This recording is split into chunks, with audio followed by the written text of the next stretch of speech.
తిరుగుతున్న ఫ్యాన్ చీకటిలో స్పష్టంగా కనపట్టలేదు. అయినా దాని వంకే చూస్తూ ఉండిపోయింది కావ్య. ఆ రాత్రి ఎంతకీ నిద్ర రాలేదు. ప్రణయ్ ఎందుకలా అన్నాడు? ఒకరిని ఒకరు హత్తుకుని హెడ్ కంటపట్టంతో అతడికి కొత్త ఆలోచన పుట్టి ఉండవచ్చు. కానీ ఆ విషయం తనతో మాట్లాడి తనని ఒప్పించాలి కదా. మనం చేసింది తప్పు, ఇంకోసారి ఆ పొరపాటు జరగకుండా మనం ఏం చేయాలి అని చర్చించాలి. కానీ నేను మిస్ కావ్య అంటాను, నువ్వు డాక్టర్ ప్రణయ్ అని పిలవాలి అన్నట్లు నీ దారి నీది, నా దారి నాది అంటాడా? లేకపోతే తను రీసెర్చ్ మాని ఇంట్లో కూర్చోవాలట. ఎంత అన్యాయంగా మాట్లాడాడు. రకరకాలుగా ఆలోచించాక మిస్ కావ్య డాక్టర్ ప్రణయ్గా వ్యవహరించడం ఒక్కటే మార్గం అనుకుంది కావ్య. కావాలంటే ఇంకో గ్రూప్కి మారి యత్నం చేయాలి. అలా అనుకున్న చాలాసేపటికి కానీ కావ్యకి నిద్ర రాలేదు. ఇక మిస్ కావ్య డాక్టర్ ప్రణయ్ అన్న తరహాలో వ్యవహరించాలి అన్న కావ్య నిర్ణయం మర్నాడు నిద్రలేచేసరికి కాసింత మెత్తబడింది. ప్రణయ్ని చూస్తూ అతడు ఎవరో అపరిచితుడు అనుకోవటం తన వల్ల అవుతుందా అన్న అనుమానం పట్టుకుంది. అసలు ఉద్యోగానికి రిజైన్ చేసి ఇంటికి వెళ్ళిపోతే ఎలా ఉంటుందా అన్న కొత్త ఆలోచన పట్టుకుంది. ఆ ఆలోచనతోనే అన్యమనస్కంగా తయారవ్వసాగింది కావ్య. కావ్య, రెడీ అయ్యావా? స్కూటర్ తీస్తూ అడిగింది చిత్ర. వస్తున్నా అంటూ కావ్య వెళ్ళింది. ఆమె గేట్ తీస్తుంటే ప్రణయ్ కారులో వచ్చాడు. చిత్ర, నువ్వు స్కూటర్ పైన వెళ్ళిపోతావా? మర్యాదగా అడగటానికి అలా అన్నాడు. కానీ మా ఇద్దరి మధ్యలో నువ్వెందుకు, వెళ్ళిపో అన్నట్లుంది అతడి ధోరణి. అయితే రాత్రి ప్రణయ్ డ్రామా ఆడి కావ్యని టీజ్ చేశాడు కాబోలు అనుకుని మౌనంగా కదిలింది చిత్ర. కావ్య, టైం అయిపోతున్నదిరా అన్నాడు ప్రణయ్ కారు తలుపు తీస్తూ. డాక్టర్ ప్రణయ్ అంటూ ఏదో చెప్పబోయింది కావ్య. ప్రణయ్ పగలబడి నవ్వాడు. ఆ నవ్వులో ఏదో మాయ ఉంది, తెలియని మత్తు దాక్కుని ఉంది. ఇక ప్రొటెస్ట్ చేయలేకపోయింది కావ్య. కారెక్కి అతడి పక్కన కూర్చుంది. కొంత దూరం వెళ్ళాక ప్రణయ్ అన్నాడు, అసలు నాకు చిలిపి ఊహ వచ్చింది, అందుకనే నేను టీజ్ చేయాలని ప్లాన్ చేశాను. ఇదంతా టీజింగా? ప్రణయ్ వంక ఎర్రగా చూసింది కావ్య. ఆ టీజింగ్ ఇద్దరి మధ్య ఉంటే సరదాగానే ఉండేది. చిత్ర నైటి తడిసేలాగా ఎన్ని కన్నీళ్లు గార్చింది తను. ఆ సంగతి గుర్తు చేస్తూ చిత్ర ఇంకా ఎన్ని రోజులు తనని టీజ్ చేస్తుందో. ఈ టీజింగ్ ఖరీదు కలత నిద్రతో గడిపిన ఓ రాత్రి అని ప్రణయ్కి ఎలా తెలియజెప్పటం? ఒక చేతిని స్టీరింగ్ నుండి తీసి కావ్య చేయి అందుకున్నాడు ప్రణయ్. అతడికి అందకుండా దూరంగా జరగాలని అనుకుంది. కానీ అతడి స్పర్శ కోసం తహతహలాడిన మనస్సో శరీరమో సహకరించటం లేదు. పిచ్చి, నువ్వు లేని నా జీవితాన్ని నేను ఊహించుకోలేను. నీకు నమ్మకం లేకపోతే ఈ కాపీ చూడు. నిన్న మాస్కో విషయం చిత్రకి చెప్పే ముందే హెడ్కి నేను సంగతి చెప్తూ మేముగ్గురం మాస్కో వెళ్లాలని పర్మిషన్ అడుగుతూ ఇచ్చిన మెయిల్ కాపీ ఇది. కావ్య మౌనంగా వింది. నువ్వు వెళ్ళావు, కానీ నీ వంటిపైన ఉన్న పర్ఫ్యూమ్ ఇంకా నన్ను చుట్టే ఉంది అని అనుకున్నాను. అప్పుడు సరిగ్గా అప్పుడే మాస్కో నుండి ఫోన్ వచ్చింది. అప్పుడే మెయిల్ పంపామని, మెయిల్ చూసి రిప్లై ఇవ్వమని క్షుణ్ణంగా చెప్పారు. నేను మెయిల్ చూసి దాన్ని హెడ్కి ఫార్వర్డ్ చేస్తూ ఇంకో మెయిల్ కూడా రాశాను. అప్పుడు నువ్వు వచ్చి కంగారుగా హెడ్ వచ్చి వెళ్ళిన సంగతి చెప్పావు. నేను కంగారు పడ్డాను. వెంటనే హెడ్కి ఫోన్ చేశాను. ఆయన నా రూమ్ వరకు వచ్చింది నిజమే, కానీ జస్ట్ కొన్ని అడుగుల ముందు ఆయనకి మన అదృష్టవశాత్తు ఇంకో విషయం గుర్తుకొచ్చి వెనక్కి తిరిగాట. ఆ సంగతి తెలిసాక నిన్ను టీజింగ్ చేయాలని అనిపించింది. దీని నుండి మనం ఓ లెసన్ నేర్చుకోవాల్సిన అవసరం కూడా ఉంది కదా. అవునన్నట్లు తల ఊపింది కావ్య. కానీ మనసులో మాత్రం తప్పకుండా మనం ఓ లెసన్ నేర్చుకోవాలి, నేర్పాలి కూడా అనుకుంది కావ్య. అవును, నన్ను ఉద్యోగం మానమని లేదా ఇంకో చోట ఉద్యోగం వెతుక్కోమని ఏమిటా వెర్రి మాటలు? నిజంగా నీకు అలాంటి అభిప్రాయం ఉందా, లేకపోతే అది టీజింగ్లో భాగమా? యాక్షన్ చేస్తున్నాను, అది న్యాచురల్గా ఉండాలి కదా, అందుకని అలా అన్నాను. కానీ నువ్వు నాకు దూరమై ఇంకో చోట పనిచేస్తే నా గుండె ఆగదా కావ్య? రీసెర్చ్ చేయాలన్న నీ కోరికకి ఎలా అడ్డొస్తాను? నువ్వు ఎలా రియాక్ట్ అవుతావో చూడాలనిపించింది. జస్ట్ ఫర్ ఫన్, ఏదో సరదాగా అంతే. పైగా ఆ రోజున మా ఇంటికి వస్తానని నన్ను మభ్యపెట్టి చివరి క్షణంలో జెండు బాంబు రాసుకుని నన్ను డిసప్పాయింట్ చేశావు. దానికి బదులుగా నీకు ఓ స్ట్రాంగ్ డోస్ ఇవ్వాలని అనుకున్నాను, ప్రణయ్ అన్నాడు. నీకు ఫన్ను సరదా అనిపించాయి, కానీ నాకు అలా అనిపించలేదు సీరియస్గా అంది కావ్య. నాకు స్ట్రాంగ్ డోస్ ఇవ్వాలనుకున్నావా? ఇంతకంటే స్ట్రాంగ్ డోస్ నీకు ఇవ్వకపోతే చూడు అని మనసులోనే శపథం చేసింది. బీ స్పోర్టివ్ కావ్య, సరదాగా తీసుకోవాలి, ఎంజాయ్ చేయాలి. ఓహో, నేను స్పోర్టివ్గా ఉంటానో లేదో ఇలా టెస్ట్ చేసావా బాబు? బాగుంది. ప్రేమలో ఇలాంటి టెస్టులు కూడా ఉంటాయా? కలవరం కలిగించినా సరదాగా తీసుకోవాలా, ఎంజాయ్ చేయాలా? అర్థమైంది బాబు. ఇవన్నీ కలబోసి నీకు డోస్ తయారు చేయాలి అనుకుంది కావ్య. మనం మాస్కోలో ఉండేది 6 రోజులే. 3 రోజులు చర్చల్లో గడుస్తాయి. వాళ్ళకి ఉన్న ఫెసిలిటీస్ చూడాలి. అంటే మనకి మిగిలేది 3 రోజులు మాత్రమే. మనకి ఆ లెక్కన ఉన్నది 3 రోజులు ప్లస్ 3 రోజులు. ఆ తర్వాత ఆ ప్లస్ ఏమిటి? ఆసక్తిగా అడిగింది కావ్య. ఆ మాత్రం తెలియదా కావ్య? చాలా సింపుల్, ఆలోచించు ప్రణయ్ అన్నాడు నవ్వుతూ. కావ్య ఆలోచనలో పడింది. టోటల్గా ఉన్నవి 6 రోజులు. 3 రోజులు మాస్కోలో రీసెర్చ్ ల్యాబ్లో ఉండటానికి, చర్చలకి కేటాయిస్తే ఇక మిగిలినవి 3 రోజులే కదా. ఇంకా ఆ ప్లస్ ఏమిటి? 3 రోజులకి అదనంగా ఇంకొన్ని గంటలు కూడా మిగులుతాయా? ఆ గంటల గురించే నువ్వు 3 రోజులు ప్లస్ ప్లస్ ప్లస్ ప్లస్ అంటున్నావా? కావ్య అడిగింది. తల అడ్డంగా ఊపుతూ కాదు అన్నాడు. ఆ 6 రోజుల్లో 3 రోజులు పోతే మిగిలేది 3 రోజులు కదా. ఇంకా ఇందులో మెలికే ఉంది. చిన్నపిల్లలు కూడా ఇదే సమాధానం ఇస్తారు అంది కావ్య కాసింత కినుకతో. కరెక్ట్, చిన్నపిల్లలు అమాయకులు అలాగే అనుకుంటారు. కానీ మనలాంటి వాళ్ళ లెక్క అలా ఉండకూడదు. ఏమో బాబు, నాకు ఇంకో జవాబు స్ఫురించడం లేదు.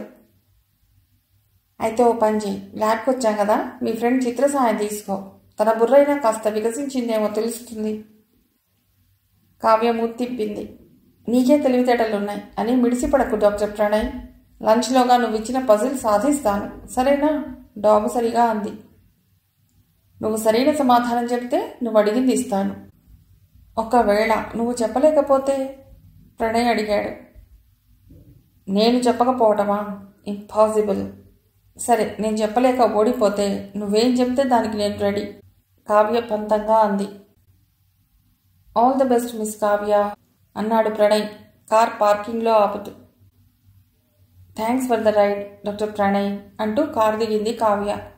ప్రణయ్ కోసం ఆగకుండా ఆలోచిస్తూ చకచకా నడవసాగింది. చిత్ర కూడా బుర్ర బద్దలు కొట్టుకుంటోంది కానీ ప్రణయ్ ప్రశ్నలో దాగి ఉన్న మర్మం ఆమెకు కూడా బోధపడలేదు. లంచ్ టైం సమీపిస్తున్నది కానీ పజిల్ వీడే మార్గం మాత్రం కావ్యకి అంతుపట్టలేదు. ఇక లాభం లేదు. ప్రణయ్ దగ్గర ఓటమి అంగీకరించవలసిందే. అతని చేతిలో టీజ్కి గురయ్యి ఇంకా 24 గంటలు గడవకముందే ఇంకో ఓటమా?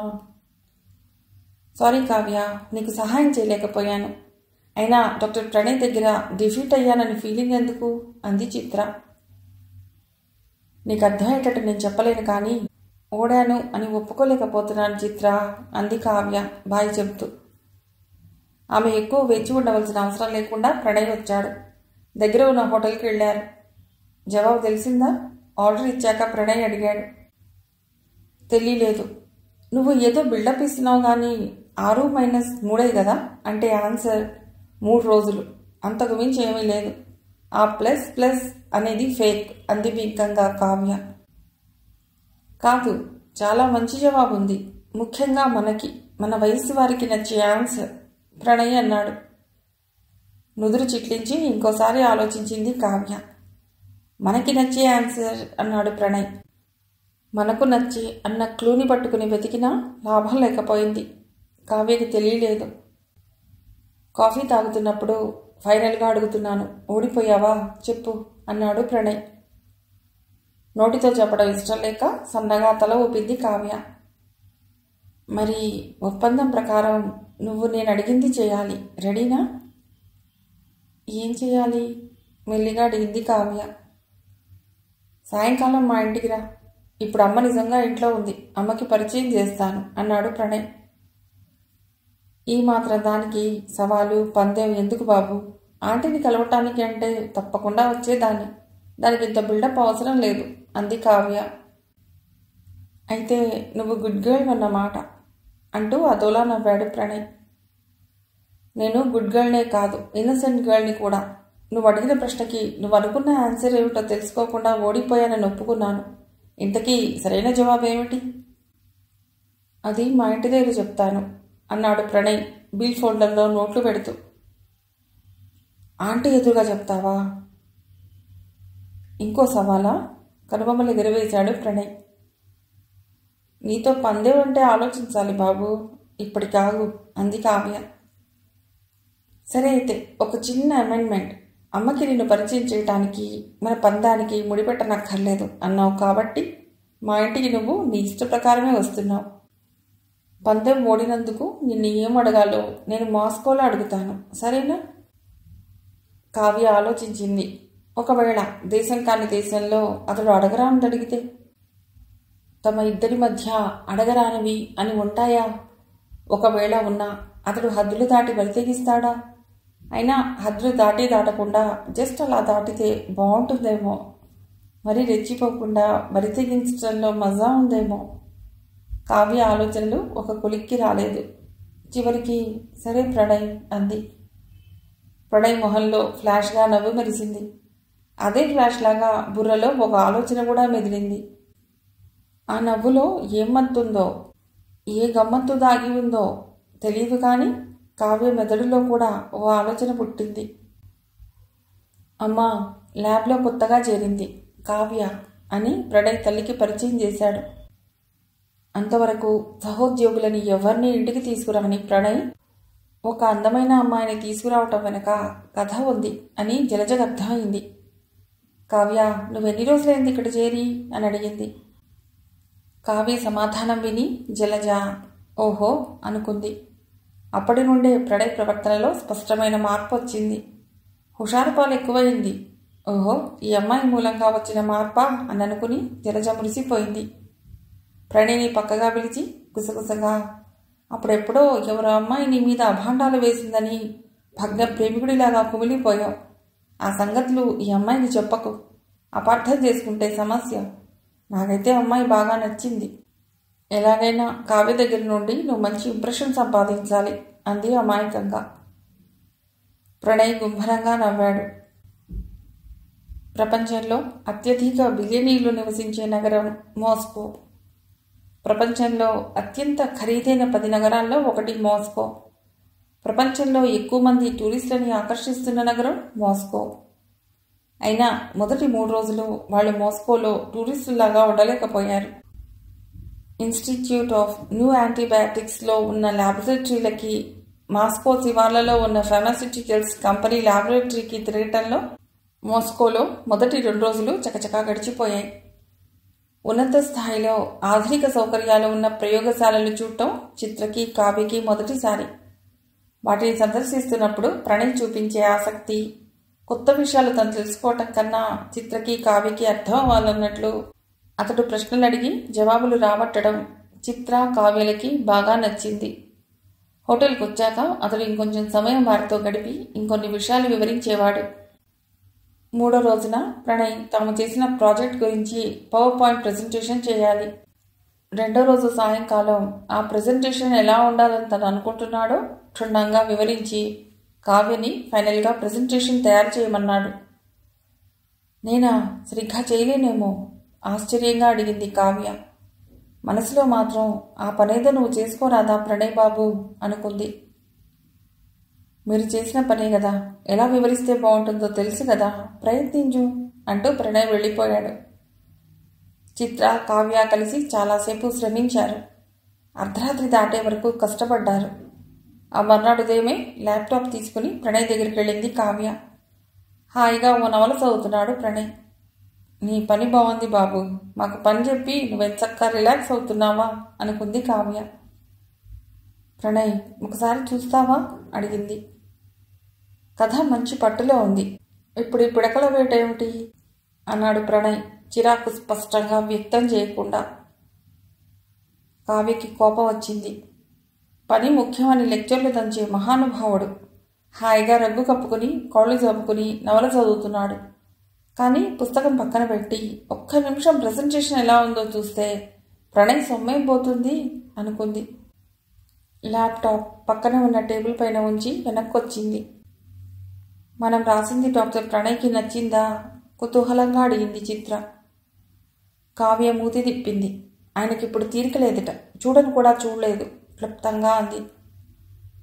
ప్రణయ్ ప్రజెంటేషన్ చేసినప్పుడు మొదటి స్లైడ్ చూసి కావ్య డిసప్పాయింట్ అయింది. కావ్య, చిత్ర కలిసి బుర్ర బద్దలు కొట్టుకుని రాసిందంతా మార్చేశాడు. అయితే ఒకటి, అతడు చేసిన మార్పులకు తగినట్లుగా అతడిచ్చిన ఉపోద్ఘాతం చాలా బాగుంది. మిగిలిన ప్రజెంటేషన్లో కూడా ప్రణయ్ స్టైల్ ప్రస్ఫుటంగా కనబడింది. ఆ శుక్రవారం సాయంకాలంతో వారి మాస్కో పర్యటనలో ముఖ్యమైన ఘట్టం ముగిసింది. శని ఆదివారాలు సైట్ సీయింగ్, సోమవారం సాయంకాలం తిరుగు ప్రయాణం. హోటల్కి వచ్చాక రెస్టారెంట్లో కాఫీ తాగుతున్నప్పుడు Pranay, Chitra, I'm not at all happy with the presentation prepared by Kavya. నేను చివరి నిమిషంలో హడావిడిగా కొన్ని మార్పులు చేశాను. నువ్వు 3 గంటలు తీసుకున్నా పర్వాలేదు, కానీ ఆ ప్రెజెంటేషన్ని మెరుగుపరచగలవా అన్నాడు. చిత్ర అయోమయంగా తల ఊపింది. కావ్య మొహం పాలిపోయింది. ఒకవేళ నచ్చకపోతే ఆ సంగతి తనతో చెప్పవచ్చు కదా, ఇలా చిత్ర ముందు ప్రస్తావించాలా? ఇంకో సంగతి, don't try to take Kavya's help. నీ అంతట నువ్వు సొంతంగా ఆలోచించు. ఇదిగో పెన్ డ్రైవ్, డిన్నర్కి ఇంకా 3 గంటల టైం ఉంది. Go ahead. చిత్ర కదలబోతుంటే కావ్య కూడా లేచింది. నో కావ్య, నువ్వు నేర్చుకోవాల్సినవి చాలా ఉన్నాయి. సిట్ డౌన్, టీచర్ లాగా అన్నాడు ప్రణయ్. బాసిజం చూపిస్తున్నావా బాబు అనుకుంది కావ్య. ఆమె పెదవి పంటి కింద నలగసాగింది. చిత్ర ఎక్కిన లిఫ్ట్ వాళ్ళ రూములు ఉన్న 12వ ఫ్లోర్ చేరేంత వరకు ప్రణయ్ మాట్లాడలేదు. 12వ అంతస్తులో లిఫ్ట్ ఆగింది అని చూసిన వెంటనే ప్రణయ్ ఠక్కున లేచాడు. అతడి మొహం చిలిపి నవ్వుతో వెలిగిపోతున్నది. కమాన్ కావ్య, రా, మనకి ఎక్కువ టైం లేదు అన్నాడు ఆమె చేయి పట్టుకుని లాగుతూ. టైమా? దేనికి? అయినా ఎక్కడికి అడిగింది కావ్య అయోమయంగా అతడిని అనుసరిస్తూ. చిత్ర పాపం ఆ పనితో బిజీ కదా, మనం సరదాగా అలా బయటికి ఎడదాం అన్నాడు ప్రణయ్ ఓవర్ కోట్ సరిచేసుకుంటూ. అప్పుడు బల్బు వెలిగి ఠక్కున ఆగింది కావ్య. అంటే అంటే నువ్వు కావాలని చిత్రకి ఆ అసైన్మెంట్ ఇచ్చావా? అవునన్నట్లు తల ఊపాడు ప్రణయ్. ఎంత అన్యాయం, పాపం చిత్రని అలా వదిలి మనం మాత్రం. కావ్య మాటలకు అడ్డొచ్చాడు Pranay.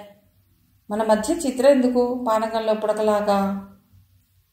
No Pranay, this is very unfair. I agree, కానీ even unfair is fair in love. Romantic evening కోసం ఎన్ని అబద్ధాలైనా ఆడవచ్చు, ఎంత మోసమైనా చేయవచ్చు. ప్రణయ్ నవ్వి ఆమెకి దగ్గరయ్యాడు. ప్రణయ్ని ఎలా అంచనా వేయాలి అన్నట్లు అతని లోతుగా చూసింది కావ్య. చిత్రని నమ్మించటానికి కావ్య చేసిన బాగోలేదని అడ్డంగా అబద్ధం చెప్పాడు. ఆ మాటలని తను కూడా నమ్మేసింది. ఇంతలో గమ్మత్తుగా మలుపు తిరిగి రొమాంటిక్ ఈవినింగ్ అంటున్నాడు. ఇతన్ని అర్థం చేసుకోవటం అంత సులువు కాదు అనుకుంది కావ్య. ప్రణయ్, కావ్య హోటల్ బయటకు వచ్చారు. కావ్య తల ఎత్తి 12వ అంతస్తు వంక చూసింది. అక్కడికి చిత్ర రూమ్ కనబడదు, కానీ చిత్రని ఒంటరిని చేసి తామిద్దరూ పెడుతున్నందుకు సారీ చిత్ర అని మనసులోనే క్షమాపణ చెప్పుకుంది కావ్య. బయట చాలా చలిగా ఉంది. సన్నగా గాలి వీస్తున్నది. గాలి వల్ల చలి తీవ్రత ఎక్కువగా అనిపిస్తున్నది.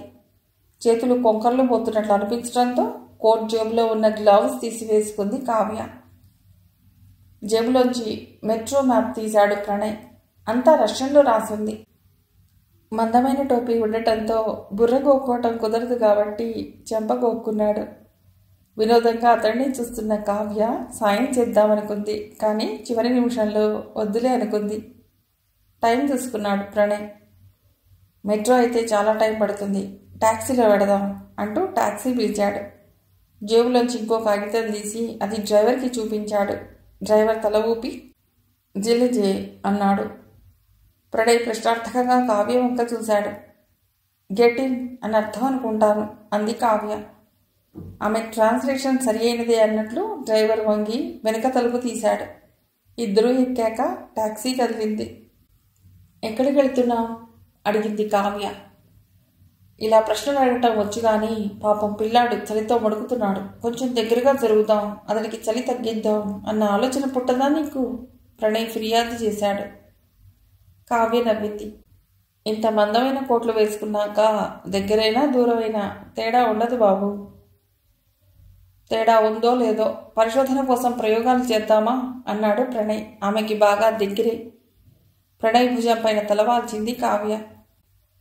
ట్రాఫిక్ ఎక్కువగా ఉన్నట్లుంది. ఆగుతూ ఆగుతూ కదిలింది టాక్సీ. మధ్యలో కనబడుతున్న ట్రామ్లని ఆసక్తిగా చూసింది కావ్య. ఆ ట్రామ్ పైన ఏం రాసి ఉందో తెలుసా? అనుష్క అని ఉంది. కావ్య చెప్పింది. అదేనా అనుష్క అంటే? ఈ రూట్లో కూడా పెడుతుందా? అనుష్క ట్రామ్ స్పెషాలిటీ తెలుసా? అది మూవింగ్ రెస్టారెంట్. ఆ ట్రామ్లో మోస్కో వీధుల్లో తిరుగుతూ విందు భోజనం చేయొచ్చు, వోడ్కా తాగొచ్చు అన్నాడు ప్రణయ్. ఆ విషయం నీకెలా తెలుసు? కావ్య అనుమానంగా అడిగింది. భుజాలు ఎగరేశాడు ప్రణయ్. బయోటెక్నాలజీ విషయాలే కాదు, కొన్ని జనరల్ నాలెడ్జ్ విషయాలు కూడా నాకు తెలుసు మిస్ కావ్య అన్నాడు. ఇది జనరల్ నాలెడ్జ్ కాదు డాక్టర్ ప్రణయ్, సస్పీషియస్ నాలెడ్జ్. అక్కడ చిత్రని పురిడి కొట్టించినట్లే ఇప్పుడు నన్ను ఏదో మాయ చేస్తున్నావేమో, అలా మాయ చేసే ప్లాన్లో ఈ సంగతులన్నీ కనుక్కున్నావేమో అన్న అనుమానం కలుగుతున్నది. ప్రణయ్ ఉలిక్కిపడ్డాడు. కావ్య సామాన్యురాలు కాదు అనుకున్నాడు.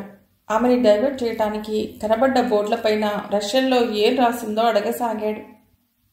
మిగిలిన కథ తర్వాతి భాగంలో.